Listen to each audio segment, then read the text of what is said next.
Pemirsa, pada Rabu waktu setempat, Senkom menyatakan bahwa Amerika Serikat telah mengalihkan rute 59 kapal komersial dalam operasi blokade perairan Iran. Senkom juga melumpuhkan 3 kapal dan melakukan pemeriksaan paksa terhadap 2 kapal. Senkom juga mengumumkan bahwa Amerika Serikat kini telah mengerahkan pesawat tempur USS George W. Bush jenis CFN-77 untuk memperkuat operasi blokade perairan Iran. Kini Amerika Serikat semakin memperkuat operasi blokadenya setelah negosiasi damai dengan Iran belum juga menghasilkan kesepakatan apapun.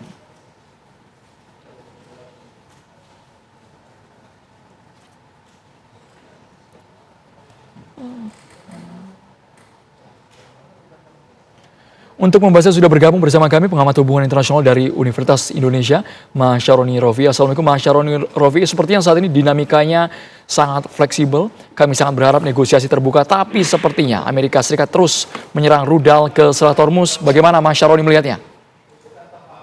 Ya, selamat siang Mas Andro. Jadi saya melihat bahwa hari ini kita melihat ada semacam perkembangan begitu di mana para pihak terus menunjukkan bahwa mereka berada dalam posisi yang persisten gitu ya. Di satu sisi dari sisi Iran ada semacam pergantian ini ya, pergantian kepemimpinan di tubuh militer, di mana di dalam militer Iran ditunjuk Mohsen Rezai gitu ya. Dia mengatakan bahwa posisi Iran tetap sama, bahwa Iran akan tetap melakukan perlawanan dan tetap memposisikan Hormuz itu sebagai bagian dari strategi sampai semua keinginan Iran itu terpenuhi, mulai dari blokade Hormuz harus diakhiri, kemudian penghentian perang di semua front, plus memastikan bahwa aset-aset yang dimiliki Iran itu dicairkan. Kemudian di sisi lain Trump dalam posisi menunjukkan bahwa Hormuz dalam posisi diblokade total, karena bahkan Trump mengilustrasikan saat ini Hormuz itu seperti perisai baja ya, jadi ada semacam benteng baja yang memastikan Iran tidak bisa bernafas. Jadi itu adu klaim yang terjadi di Hormuz per hari ini, Mas Andrew. Mengenai syarat Mas Syaroni Rofi, saat ini sudah ada 6 syarat baru yang sebenarnya tidak baru, tapi hanya mengulang hentikan ancaman, akhiri agresi, cabut blokade. Ini kan sudah berkali-kali diulang oleh pihak Iran, tapi tidak disetujui oleh Amerika Serikat, Mas Rofi. Ya memang kalau kita lihat begitu, masing-masing kan memiliki standing point gitu ya, di mana Iran mengatakan bahwa semua front itu harus berhenti berperang ya. Nah kemudian karena front yang masuk itu adalah Lebanon dan Gaza, tetapi di lapangan kan maksud saya Israel terus membombardir Lebanon. Itu yang menjadi persoalan tersendiri. Sampai hari ini kan tidak ada kata mundur dari militer Israel yang saat ini menduduki Lebanon. Itu juga yang menjadi alasan bahwa sampai Israel keluar dari Lebanon, maka yang namanya gencatan senjata berlaku ya. Nah kemudian hal-hal lain yang sifatnya multitafsir gitu ya, di mana Amerika mengatakan bahwa prasyarat-prasyarat yang diajukan oleh Amerika harus diterima oleh Iran begitu. Nah sementara di sisi lain Iran mengatakan bahwa kami tidak dalam posisi mengiyakan begitu, karena posisi mereka adalah gencatan senjata itu sifatnya fleksibel. Kalau ada serangan ya sudah, kami akan menyerang balik. Nah itu hal-hal yang muncul di permukaan. Di sisi lain di media juga ada semacam klaim bahwa misalkan Amerika mengatakan kesepakatan sedang dicapai begitu, tetapi pihak Iran mengatakan seperti disampaikan Arakci bahwa tidak pernah ada kesepakatan. Jadi masing-masing dalam posisi yang sama. Jadi status quo itu terjadi, Mas Andrew. Nah yang menarik juga pihak militer Iran mengatakan bahwa semakin lama perang ini terjadi membuat Iran memahami bagaimana pengalaman berperang. Jadi 5 bulan terakhir ini menunjukkan bahwa ini bagian dari latihan mereka dan menjadi bagian di mana perang modern hari ini melawan Amerika caranya seperti ini. Nah, itu yang terlihat, Mas Andrew. Mas Rofi, kita bedah satu persatu dari poin atau syarat yang diajukan oleh Iran, membuka dan mengembalikan aset-aset Iran yang dibekukan di luar negeri tanpa syarat. Apakah ini realistis akan dilakukan oleh Trump? Ya tentu ketika hal ini diusulkan begitu memang ada semacam tafsir yang berbeda begitu ya. Misalkan Trump dulu mengatakan bahwa oke, asetnya kami cairkan tetapi Iran harus belanja di Amerika. Jadi Iran harus menggunakan dana itu sesuai dengan kebutuhannya dan itu sesuai dengan approval dari Amerika. Maka di tengah-tengah ada perundingan ini kan kemarin muncul ya di mana posisi Kementerian Keuangan Iran begitu berkoordinasi dengan Kementerian Keuangan Amerika begitu. Jadi ketika ada pertemuan antara pihak Kementerian Keuangan, ada yang menyimpulkan bahwa ada tanda-tanda aset Iran akan dicairkan. Tetapi belakangan berubah lagi gitu ya. Justru individu-individu yang terkait dengan transaksi keuangan internasional itu menjadi individu yang diawasi oleh pihak Amerika gitu. Artinya di lapangan apa yang disampaikan di meja perundingan itu berbeda dengan di lapangan begitu, Mas Andrew. Kemudian membayar kompensasi atas seluruh kerusakan yang diderita Iran akibat 2 perang agresi terakhir. Dan Amerika Serikat juga minta ganti rugi, Mas Rofi. Ya memang kalau dalam perjalanan sejarah perang begitu keputusan untuk memberikan kompensasi dari sebuah perang itu memang bagian dari kesepakatan. Biasanya yang menuntut ganti rugi itu adalah pihak yang memenangkan perang. Ya. Jadi pihak yang memenangkan perang biasanya begitu meminta pihak yang kalah untuk mendanai hasil dari peperangan itu. Ya, seperti yang terjadi dulu di mana Jerman begitu diminta untuk mengganti rugi kerusakan akibat perang di Eropa gitu ya. Nah, dalam kondisi sekarang ini kan masing-masing mengklaim menang, Mas Andrew. Amerika menyatakan menang, Iran juga menyatakan menang. Sehingga siapa yang bisa mendikte itu kan dua belah pihak ini bisa mengklaim gitu, Mas Andrew. Itu posisinya gitu ya. Jadi melihat posisi yang saling klaim kedua pihak ini, jalan tengahnya seperti apa, Mas Rofi? Ya tentu peran pihak ketiga itu penting ya, di mana kita kemarin melihat bagaimana pergerakan dari Qatar, kemudian Oman, kemudian ada Pakistan, masing-masing dari mereka menyatakan bahwa terus berakselerasi ya mendorong agar perundingan ini senantiasa diikuti, dipedomani sebagai roadmap, sehingga pada akhirnya nanti di bulan Agustus akhir semua pihak ini sepakat dengan kesepakatan yang ada dan pada akhirnya semua pembicaraan di-endorse oleh UN Security Council. Itu tahapan yang ditawarkan oleh Pakistan kan, bahwa ada perundingan begitu dan perundingan ini akan diikat oleh keputusan yang lebih tinggi dari PBB dalam hal ini Dewan Keamanan.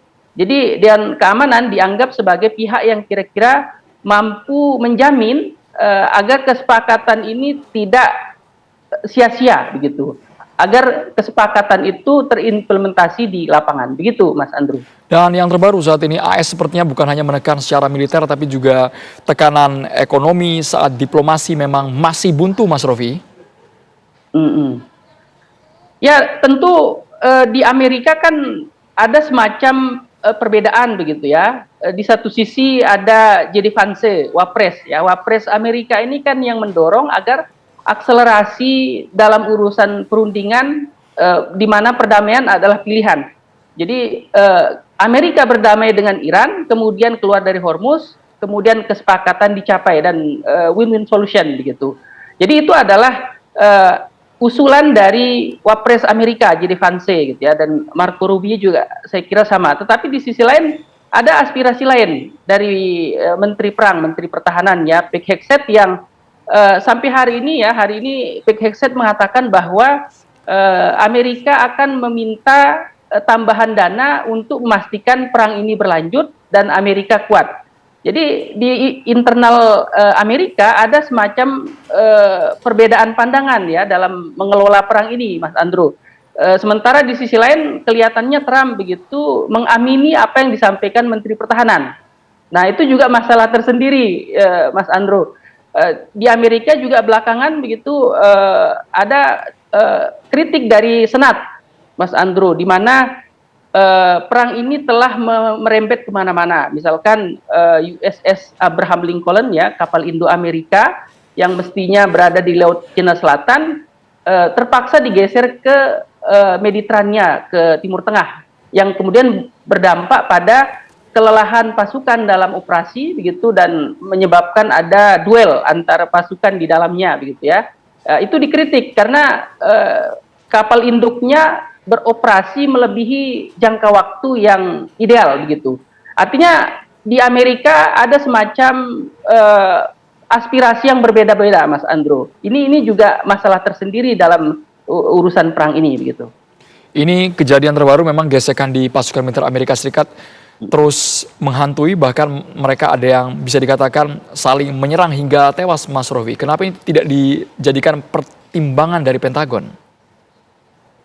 Ya tentu kan Pentagon dalam posisi defensif ya, bahwa Pentagon kan menjalankan instruksi presiden. Jadi kalau presiden menghendaki perdamaian, pasukan ditaruh mundur, itu kan akan dilakukan. Tetapi kan sampai hari ini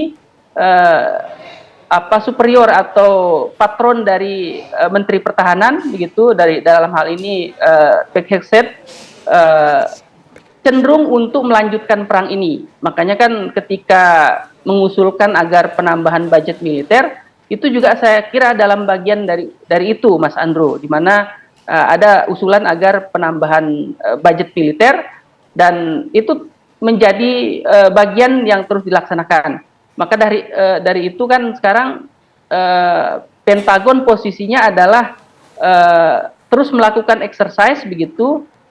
Manakala ada opsi menyerang, mereka akan menyerang. Tetapi kalau ada opsi mundur dari perang, itu juga menjadi bagian yang mereka tunggu gitu. Karena kan mereka dalam posisi mengikuti perintah dari Commander in Chief, Mas Andrew. Dan aneh yang parlemen di Amerika Serikat kabarnya meloloskan rancangan undang-undang alokasi anggaran belanja darurat komprehensif yang memang sangat bergantung dengan anggaran militer mereka senilai 95 miliar dolar Amerika Serikat. Kita bahas sesaat lagi, Mas Robi, tetap bersama kami di Breaking News TV One, pemirsa. Kita kembali berdialog bersama dengan pengamat HI dari Universitas Indonesia, Mas Syaroni Rofi, yang menarik, Mas Rofi, laporan terbaru dari The Telegraph yang menyatakan sebenarnya Trump secara pribadi telah mempertimbangkan kemungkinan mengakhiri perang dengan Iran tanpa terlebih dahulu mencapai kesepakatan mengenai pengayaan uranium yang selama ini digunakan Iran untuk kepentingan sipilnya, Mas. Ya, memang kita tahu bahwa per hari ini posisi Amerika kesulitan untuk mengakhiri perang ini. Sebagai global leader, tentu Amerika ingin menunjukkan kepada dunia bahwa ketika Amerika itu mengontrol Selat Hormuz, kemudian menyatakan Hormuz bebas, maka situasi akan normal dan semua orang mengikuti apa yang dikehendaki Amerika. Tetapi dalam kenyataannya kan semua itu tidak dipatuhi oleh Iran begitu, dan Iran terus melakukan disrupsi gitu ya, penekanan terhadap setiap pergerakan kapal tanker yang ada di sana, sehingga kapal tanker yang mestinya mengalami pergerakan ya dalam skala masif terpaksa menunda ya pergerakan dari Selat Hormuz untuk keluar dari area tersebut. Itu yang terjadi. Nah, kemudian kita juga tahu bahwa per hari ini di Amerika sedang berlangsung pemilu sela ya. Jadi ada tahapan-tahapan pemilu sela dan puncaknya nanti di bulan November. Kita tahu bahwa perang ini ternyata menjadi perhatian publik Amerika. Persepsi publik Amerika tentang perang ini negatif gitu, dan itu merugikan partai Republik. Dan tentu kendati demikian, di Kongres karena yang dominan adalah Partai Republik, kelihatannya Partai Republik cenderung untuk mendukung apapun yang diinginkan oleh Trump, apapun strategi yang dipilih. Maka dari itu ketika ada usulan-usulan untuk mengakhiri perang, justru di Kongres sebaliknya, perang lanjutkan. Itu karena sebagai akibat dari dominasi Partai Republik di Kongres. Itu yang terjadi, Mas Andrew. Jadi posisinya kalau memang langkah itu akan diambil oleh Trump, ini menjadi perubahan besar bahwa tujuan utamanya bukan ingin menghentikan nuklir yang ada di Iran, tapi tetap negosiasi utama yang jadi tujuan dari Amerika Serikat, Mas Rofi. Ya, karena kan apa yang direncanakan tidak sesuai dengan yang terjadi di lapangan. Kita tahu bahwa ketika Amerika terjun di gelanggang perang ini, asumsinya adalah berkisar dalam hitungan 3 pekan. Jadi dengan asumsi 3 pekan instalasi nuklir hancur, kemudian ada pergantian rezim, itu sempurna ya, rencana yang sempurna. Tetapi kan rencana yang sempurna itu tidak diikuti dengan realisasi di lapangan. Di lapangan ada perlawanan hebat dari Iran, dan Iran mampu menahan Amerika hingga 5 bulan perang dan bahkan memasuki bulan ke-6 sekarang.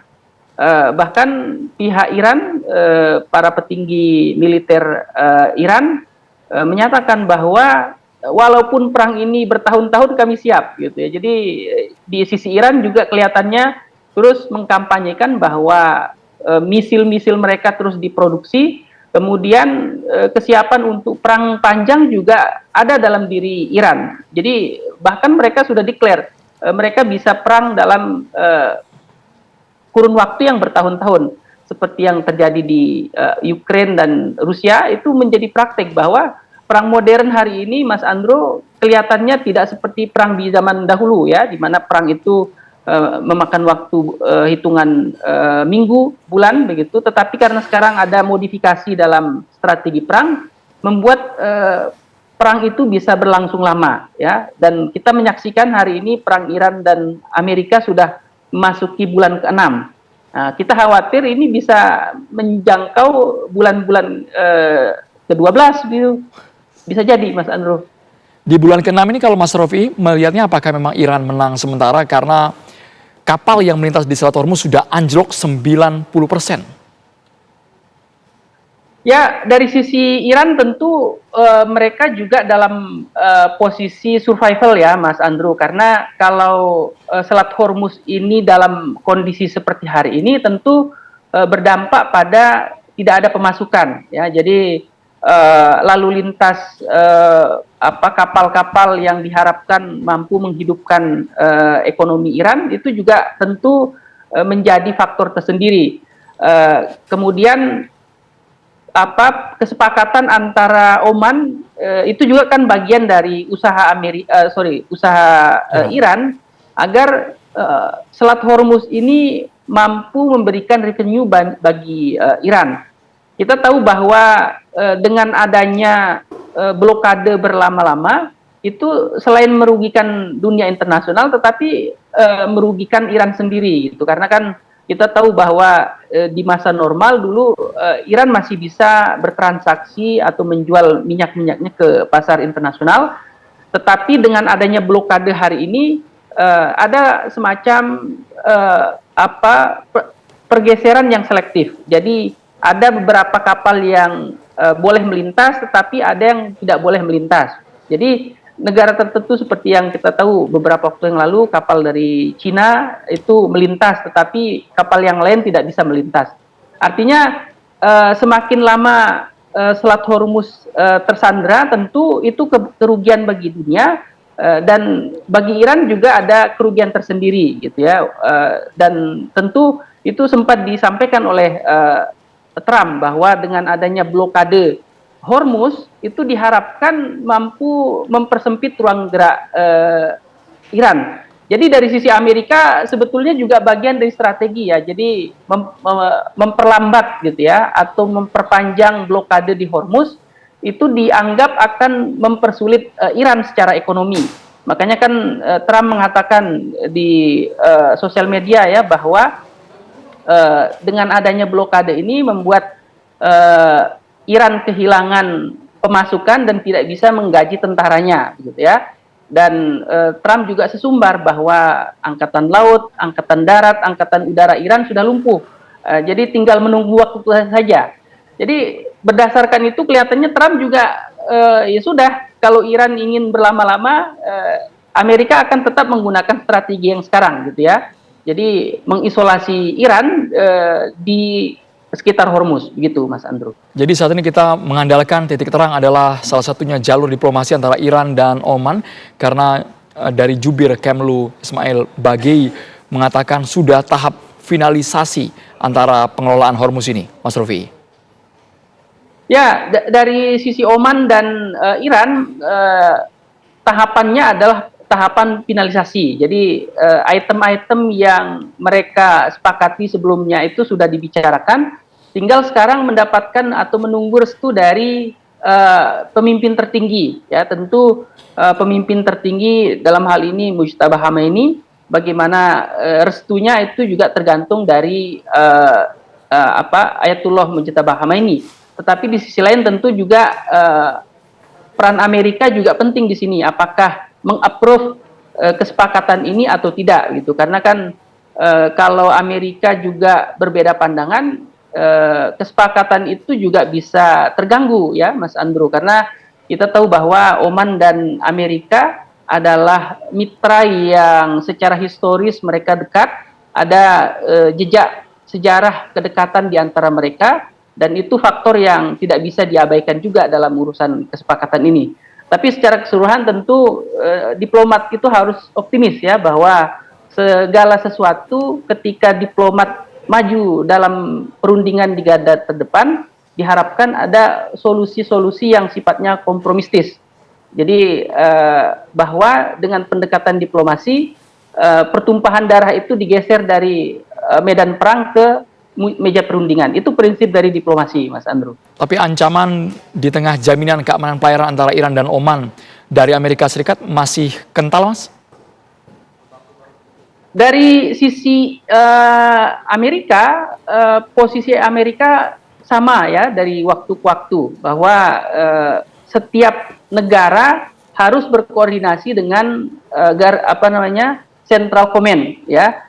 Jadi itu bedanya kan per hari ini, bahwa ketika kapal tanker ingin keluar dari Hormuz, ada dua pihak yang harus dikoordinasikan, memilih koordinasi dengan Garda Revolusi atau koordinasi dengan Central Command, ya. Dan sampai hari ini laporan dari otoritas yang mengelola urusan-urusan pelayaran menyebutkan masih ada semacam letusan-letusan, ya, yang terkait dengan kapal tanker, Mas Andrew.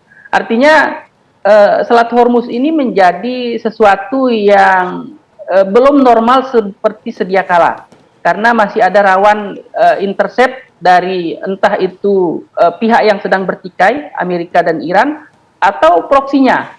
Itu yang sebetulnya menjadi gangguan tersendiri bagi pelayaran internasional, Mas Andrew. Terima kasih banyak pengamat hubungan internasional dari Universitas Indonesia, Mas Syahroni Rofi, sudah bergabung di Breaking News TV-an. Demikian Breaking News TV One, pemirsa, saksikan Apa Kabar Indonesia Siang bersama dengan ada Shena Damayana dan juga Rehana Mezia. Sesaat lagi, saya Andrew Wina Merkuri, terima kasih. Sampai jumpa.